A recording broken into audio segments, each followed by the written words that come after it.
PYQ discuss कर रहे हैं class 12 chapter 1 electric charges and field से रिलेटेड। ये क्वेश्चन सीबीएसई में 2024 में आ चुका है। क्वेश्चन है an electric dipole of dipole movement P is kept in a uniform electric field ई।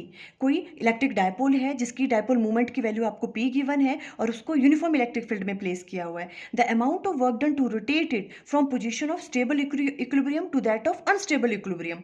अब आपको उस इलेक्ट्रिक डायपोल को रोटेट करना है stable equilibrium position to unstable equilibrium position. तो उसके लिए कितना वर्क डन लगेगा उसकी वैल्यू आपको कैलकुलेट करनी है। देखो सबसे पहले हमें फॉर्मूला पता होना चाहिए कि वर्क डन का फॉर्मूला क्या होता है। अगर हम इलेक्ट्रिक डायपोल को किसी एक एंगल से दूसरी एंगल की तरफ को रोटेट करें, ठीक है, तो राइट डाउन करेंगे the amount of work done to rotate an electric dipole from angle θ1 to θ2। θ1 से θ2 तक अगर रोटेट करना है इलेक्ट्रिक डायपोल को तो जो वर्क डन लगता है उसका फॉर्मूला होता है W equal to P into E. P is dipole movement, E is electric field और यहाँ आता है cos θ1 माइनस cos θ2।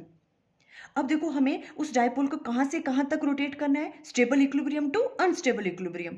तो हमें θ1 और θ2 की वैल्यू कैलकुलेट करनी पड़ेगी। यहाँ पर कौन सी आएगी, देखो θ1 स्टेबल इक्विलिब्रियम से और θ2 क्या होगा, अनस्टेबल इक्विलिब्रियम तक आपको उसको रोटेट करना है। तो देखो स्टेबल इक्विलिब्रियम क्या होता है, जब इलेक्ट्रिक फील्ड की डायरेक्शन मान लो ये वाली है और इलेक्ट्रिक डायपोल इस तरह से प्लेस होता है, यहाँ नेगेटिव चार्ज ये पॉजिटिव चार्ज, डायपोल मूवमेंट की डायरेक्शन क्या होगी, नेगेटिव टू पॉजिटिव इसी तरफ को।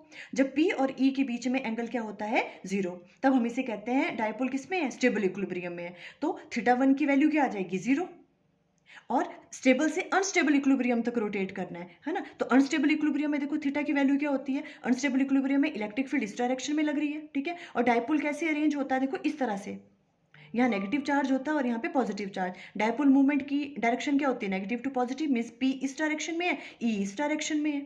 Theta is the angle between P and E, तो दोनों के बीच में एंगल क्या आ गया, 180 डिग्री का। जब डायपोल इस तरह से अलाइन होता है तो उसे कहते हैं अनस्टेबल इक्विलिब्रियम। तो अनस्टेबल इक्विलिब्रियम के लिए थीटा की वैल्यू क्या आ गई, 180 डिग्री।